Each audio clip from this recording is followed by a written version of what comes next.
Hello? Hello? Ayun. Iba tsura ko dito no? And so good afternoon, everyone. And so for today, here's what we're gonna be talking about. Follow-up fortune, how local businesses turn one customer into repeat revenue. Okay? Sino yung mga inaantok na? Oy, ayaw umamin. Tatanong ko lang kasi patutulugin ko talaga kayo. Okay? Just give me 30 minutes, mamaya tulog ka na. Now, let me start with something that most businesses don't want to hear. Okay? Especially if you're starting out, majority of businesses are losing about half of their profits. So if you're earning 1 million right now, you could be earning 2. If you're earning 2 million, you could be earning 4. If you're earning 4, you could be earning 8. If you're earning 10, you could be earning 20. And the reason why I say this is because majority of business owners, they are focused on getting new customers. Tama ba? Like majority are focusing on getting new customers. Pero sabi nga ni paring Peter Drucker, the purpose of a business is to create and keep a customer. Now, the problem is, most businesses don't keep customers. Which is why, today, I want to show you a different way to grow your business. Okay? Now, if we're really gonna go down to the basics, sa mga nagpipicture dyan, sama nyo na ako. Sayang naman yung, nagpantalon pa naman ako ngayon. No, but seriously, there are only 4 ways to grow a business. If we really boil it down to the basics, there are really 4 ways. Okay, the first way is to get new customers. Diba? The second way is to increase the order value. How do you increase the order value? Pag umorder ka sa Jollibee, anong lagi sinasabi sa'yo? Large fries and Coke, di ba? Kahit di ka naman nauuhaw. Di ba? Large fries and Coke, that's upgrading the value. Now, number 3, get people to buy more often. Anong ginagawa ng Jollibee at McDo? Di ba naglalabas ka na lang laruan, tapos i-collect mo para bumili ka ng mas madalas? And number 4, increase the price. Number 4 is probably the easiest way to grow your business. So, increasing the price. Now, the reason why I'm teaching you this, or showing you this, kasi malamang alam nyo na to, is that most businesses are only focused on number 1. They don't even think about number 2, 3, and especially number 4. So, ang problema, guys, I'm not saying that getting new customers is bad. I'm saying it's fine. It's just that majority of us, business owners, pati ako, guilty ako doon, we simply focus on getting new customers. Para sa atin, doon lang tayo nakafocus. And the problem is, if we're only focusing on number 1, we're literally missing the profits from number 2 and 3. Medyo nagme-make sense mo ng konti? Now, the problem then with focusing on getting new customers is, what if, asan yung kahoy dito? And what if, nagbebenta ka sa ads, tapos biglang hindi na siya gumana? Wala ka ng kinita. What if, nagtitinda ka sa Lazada or Shopee, tapos biglang for some reason nagbago yung terms and conditions ng Shopee at Lazada? Hindi mo na siya magawa ng maayos, yung kita mo konti na lang. What if, nag-ads ka sa sa Facebook, tapos nagme-messenger marketing, 'di ba? Yung nagbebenta ng mga ganun. What if sinumpong si Facebook, nagising ng masama si Mark Zuckerberg, binan niya yung messenger marketing? Paano na? 'Di ba? So that's why para sa akin, it's really important na we don't just focus on getting new customers, but rather improving or keeping the customers that we already created. Okay? Now, think of it like a leaky bucket. Okay, yung bucket na puro butas. Now, the thing is, kahit anong lagay mo ng tubig, you're still gonna be losing profits. So, today, for the next 25 minutes, I wanna show you how to fix these holes. Okay ba? Yan. In fairness, may mga gising po. Sabi ko nga, patutulungin ko kayo eh. Alright. So, para simulan natin, we have this customer named Anna. And we're gonna use her as an example para mag-gets nyo talaga, okay? Para mag-gets nyo talaga what I'm talking about, even if it's the first time that you're hearing about it. Okay? Because technically, what I'm going to be talking about is called life cycle marketing. But I'm going to explain it in the simplest way that I could, using Anna as an example. Now, the first thing is this one, the new inquiry follow-up. Okay? The mistake that most businesses make is that may mag-inquire about the service, and then the businesses let those people disappear. And when I say nag-inquire, may mga taong nagtanong ng how much. Yung mga tanong na ayaw natin, HM, tamad ang pota. Ay, sorry. Tamad, di ba? Tamad, HM, how much na nga lang, HM pa? HM, do you have stock? Can you see the menu? Will this fit? Okay? So, ang gagawin natin as business owners, ano gagawin natin? Magre-reply tayo, di ba? We will reply, but once we reply, wala na. We just, pinapaasa na lang natin, God, bahala ka na sa kanya, sana bumili siya. Di ba? Pero totoo, ganun ginagawa natin, di ba? Pinapabayaan lang natin siya. So, here's what I'd like to say. The very first very first thing that I want you guys to practice, kahit ito na lang sundin nyo, huwag nyo na akong pakinggan mamaya. Okay? Always get their information. And when I say information, I'm talking about name, at least name, email, and phone number. Because without those things, we cannot contact them over and over and over again.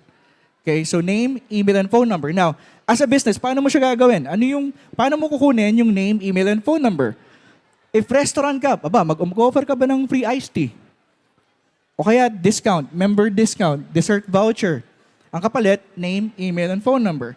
Kung nagbebenta ka sa Facebook, di ba, yung nag-ads ka tapos papunta sa Messenger, tatanong niya, Sir, magkano po how much? HM. Sir, palagay po dito yung name, email, phone number, tapos yung item na gusto nyo. So malamang ibibigay niya yon. Pag sa retail shop, nagbebenta ka ng mga damit, ano ba naman yung mag-offer ka ng 10% discount sa unang bili? Kapag clinic ka naman or service-based business, free consultation. Diba? Ang kapalit, name, email, and phone number. So, for this discussion, meron tayong example. Okay? The example is this. May-ari ako ng spa clinic. Okay? Yun ang For example lang naman, alam ko dinajudge niyo yung kutis ko, hindi mo kang may-ari ng spa clinic, huwag niyong tignan dito. Okay? Example lang to. Nakita ko yung mga mukha, medyo ginadge ako ng konti nung sinabi kong spa. Hindi ito yon. Okay? Spa clinic. So, si Ana meron siyang jowa, si Armando. Okay, sabi niya, kailangan mahumaling sa akin si Armando. So gusto niyang gumanda. Kuminis. So nag-scroll siya sa Facebook, tapos pag-scroll niya sa Facebook, nakita niya yung page ko. Sabi niya, uy, Tom, maganda facial. Tanong siya sa akin, how much? Sabi ko, 1.5. Ganon. Tapos, nag-send din ako sa kanya ng link na para malaman mo kung anong pinakamagandang facial sa'yo, click mo to, meron kaming 3-minute skin assessment dyan. Take mo lang para malaman mo kung anong tamang facial para sa'yo. Tapos, pag click niya yung take the test, anong hihingi natin? Name, email, and phone number. So, nag-take na ng test si Ana. Yan, what's your skin texture? Sasagot siya. And afterwards, we're gonna send her an email that looks like this. Hi, Anna. Thanks for answering our skin assessment. I check your answers and based on what you shared, hindi sa'yo pwede yung masyadong magaspang na liya. For clogged pores and mild breakouts, the safer first step is our deep cleansing facial with calming mask. Ito yung recommended facial namin para sa'yo. So magbubuk na si Siyempre excited siya. Papaibig ko na si Armando. Magbubuk siya ng sa clinic ko. Okay? Now, as you would notice, hindi lang to reminder. Okay? This is not just a reminder. Kumbaga, I'm giving Anna a useful next step para maging customer namin siya. Okay? A useful next step. And this continues the conversation. Kumbaga, hindi siya titigil lang sa how much. So, si Anna, na wala naman siyang value, zero dapat siya, pwede siyang maging worth 1,500 pesos kung magpapa-facial siya. Now, ang tanong, titigil na ba tayo dito? Siyempre hindi. Meron din tayong, wala, walang signal. Ayan. Meron din tayong abandoned follow-up. Now, di ba, nag-click na si Ana, mag-fill out na siya ng form, magpapa-facial na siya. Tapos dumating si Armando. Nilandi siya bigla. Halika na, bebe. Ganon. Sabi ni Ana, ay, ayoko. Ganon. Naglalandian silang dalawa hanggang sa nakalimutan na ni Ana i-fill out yung form. Dahil naghaharutan silang dalawa. Okay? Now, that's the thing that kind of happens for normal people. Okay? And this is para sa akin, ito yung pinaka-painful na mistake that most business owners make, is yung pabili na, naging bato pa. So, when I say, yung pabili na, yung mga tipong nag-click na sa form, hindi nag-book. Nag-ask ng quote, pero hindi nagbayad. Yung nag-add na sa cart, pero hindi naman chinek out.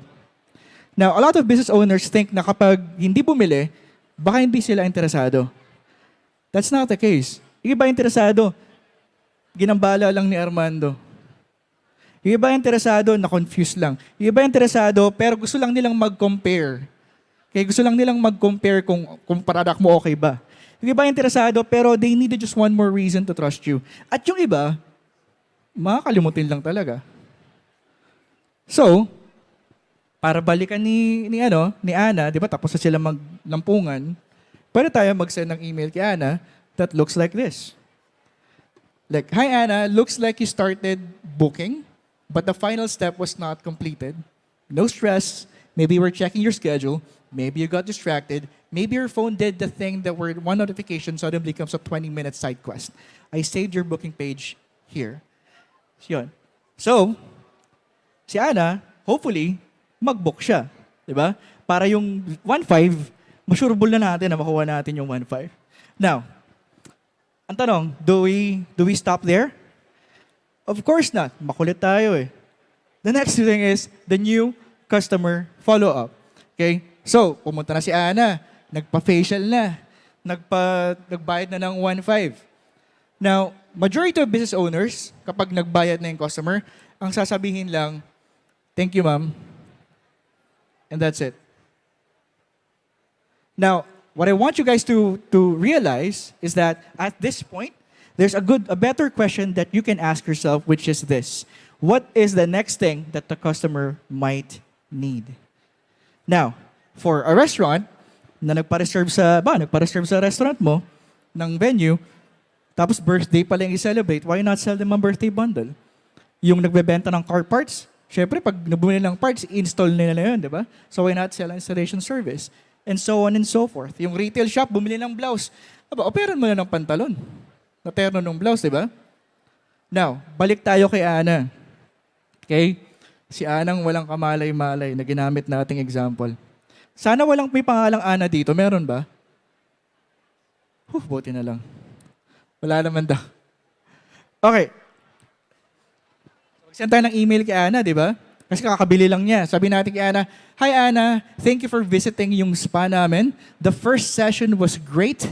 I also want to be honest with you, yung isang session na yon, dahil burug-burug yung mukha mo, hindi siya enough. Okay? Kailangan ng isang dosena. Hindi. Usually it's not enough. If the goal is to keep the pores clean and stop the same buildup from coming back, kailangan mo ng 3-session cleansing plan. Yun yung kailangan natin. Okay? Now, yung usual price is 4,500 kasi 1.5 per session. But since customer kaya namin, 3.5 na lang para sa'yo. Diba? Yung 3 sessions. Okay, yan. You can review the plan here, continue my plan. So, si Ana, na walang muwang, na dapat nagtanong lang ng how much, from 1,500, now she's worth 3,500 pesos. Okay, now, tigil na ba tayo? Siyempre hindi. Kasi makulit tayo, di ba? So now we go to the re-follow-up. Okay, okay pa ba kayo? Kasi may nakita akong mga parang sabi niya, hindi ko alam kung nagigets ba niya o ayaw niya na akong magsalita. Ayan, so the re-follow-up. Kaya siya kasi re-fulfillment, re-order, yan, refurbish. Yan yung mga re-follow-up natin. Now, for the re-follow-up naman, what we're talking about is this. Okay? What I want you guys to remember is a happy customer can still leave. The majority kasi of business owners, they think na, oh, pag masaya naman yan, basta pasayahin lang natin sila, babalik sila. Hindi. Hindi. So once upon a time lang nangyayari yung mga ganon. Pero sa totoong buhay, hindi talaga. Okay, kahit masaya sila, they can still leave. And not because it was, their product was bad or it sucks. Okay? They leave because sometimes they just forget. Sometimes they need a reminder. Okay? So yun lang siya. And for some examples to show you, pag spa, you can remind Ana kapag next facial na niya. If you're a restaurant, you can, di ba, kinuha mo yung birthday. Oy, birthday mo na, bro. Kain ka naman sa amin. Or for car part seller, remind mo kung kailan yung oil change, etc., etc. Okay? Now, sa Shopee and Lazada sellers, especially yung mga nagbebenta ng supplements, bigay ko lang kayo ng tip. The best upsell that you can do is, bumili sila ng isang bote, sell them 3 bottles. At yung bumili ng 3 bote, the best upsell that you can do is sell them 6. You'd be surprised how easy it is to sell people na bumili na ng isa. Okay? And this is speaking from experience, ha. Like, I literally work with $1 billion na company na yun ang gawain. Pag bumili ng isa, bebentahan ng 3. Pag bumili ng 3, bebentahan ng 6. And people buy. I have no idea what people do. Okay? Now, balik tayo kay Ana. Okay? So, syempre, di ba, nakita na ni Armando kung gaano kagad na si Ana. Lagi na sila ngayon nagde-date. Okay? Medyo nakalimutan na ni Ana magpa-facial kasi mahal na siya ni Armando eh. So one time, habang mag-isa si Ana, pauwi siya, masaya siya eh. Dinuksan niya yung email niya and nabasa niya to. Ana, may be ready for the next session. And I wanted to check in kasi yung clogged pores mo and mild breakouts, the result usually depends on consistency. That is why gusto ko naming imbitahan na magpa-facial ulit. Yun. So, i-remind lang ulit natin si Ana na, uy, di ka ganun kaganda, kailangan mo ulit magpa-facial. So, si Ana, na 3,500, pwedeng maging 5,000 peso na customer. Okay, ang tanong, titigil na ba tayo? Siyempre hindi. Hanggat may oras ako, hindi tayo titigil. Hanggat 30 minutes lang ako eh. But yeah, siyempre hindi tayo titigil, di ba? So, meron pa tayong tinatawag na aftercare follow-up. Kasi siyempre, lagi silang nagde-date ni Armando, di na siya nakakapunta. Kailangan niya na ng aftercare. When I say aftercare, these are follow-ups ito yung meaning niya. Since you already bought this, here's another product that helps you maintain the result. Okay, wag nating sayangin yung mga binili na nung mga customers natin. What I'm talking about is, sa spa, imbis na facial lang, bentahan natin ng sabon. Car shop, wiper fluid. Sa restaurant, ano ba naman yung offeran mo sila nung trays? Yung trays nyo, di ba? Yung mga party trays, yung take-home, yung frozen take-home. In fact, nung pandemic, naalala ko, yung Chowking, nagbenta nung frozen na siomai. Naalala nyo ba yan? Di ba? Nagbenta sila. So parang ganun. Okay? Now, ito yung magiging message natin naman dyan. Yan. Since the customer already trusts you, dapat ginagawa nyo to. Yan. So Ana, ayan. After a deep fencing facial, the goal is not to attack her face like it owes you money. Gentle is the assignment. That is why we set aside our calming cleanser for you. 650 pesos lang. Okay? So si Ana, syempre, busy ako. So ito na lang, kukunin ko na lang, papadeliver ko na lang sa akin. Okay? Para ma-maintain niya yung alindog niya. So si Ana, na worth 5,000 pesos, she's now worth 5,650 pesos. Now, ang tanong, titigil na ba tayo dyan?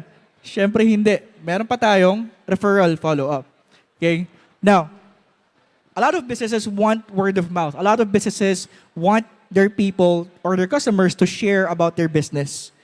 Ang problema, ito yung weird para sa akin. Gusto ng business ng referrals, but we don't have a system for making referrals happen. Diba? Ano ka anak, tawag dito? Ikaw na lang ang special. Diba? Hindi. Kung gusto mo ng referrals, kailangan mo ng sistema to make referrals happen. Okay? Kung para sa akin talaga, I believe this, businesses should make it easy for customers to actually share. Okay? Now, going back, ayan, happy customers are often willing to help.